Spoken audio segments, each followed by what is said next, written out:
এবার 56 শামসেরগঞ্জ বিধানসভায় কংগ্রেসের প্রার্থী নাজমে আলম এবং তৃণমূলের প্রার্থীর মধ্যে কতটা টক্কর। সকাল থেকেই ডোর টু ডোর প্রতিটি বুথ কেন্দ্রে পৌঁছে যান কংগ্রেসের প্রার্থী। তবে এই মুহূর্তের যেহেতু আমরা খবর পাচ্ছি সরাসরি তার জয় শুধু সময়ের অপেক্ষা বলে মনে করছেন রাজনৈতিক মহল। তবে শামসেরগঞ্জ বিধানসভাতেই বড় ফ্যাক্টর হতে পারে কংগ্রেস, এমনটাই বলছেন।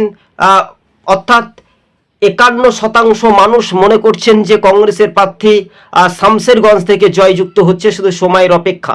আপনারা স্ক্রিনে যাকে দেখতে পাচ্ছেন তিনি হচ্ছেন কংগ্রেসের প্রার্থী। অর্থাৎ তীরমুখী লড়াই, চরমকি হাড্ডাহাড্ডি লড়াই। মানুষ কে কাকে ভোট দিচ্ছে সেটাই কিন্তু দেখার অপেক্ষা। আবার একটা প্রতিশ্রুতি আসতে চলেছে যে শাসক দলকে ভোট না দিলে লক্ষ্মীর ভাণ্ডার বন্ধ হয়ে যাবে, একটা অবাক কাণ্ড।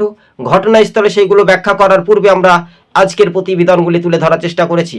তবে 56 নম্বর শামসেরগঞ্জ বিধানসভায় কংগ্রেসের প্রার্থী নাজমে আলমের জয় শুধু সময়ের অপেক্ষা বলছে তৃণমূলেরই ভোটার, বলছে জনগণ। আজ এই পর্যন্ত।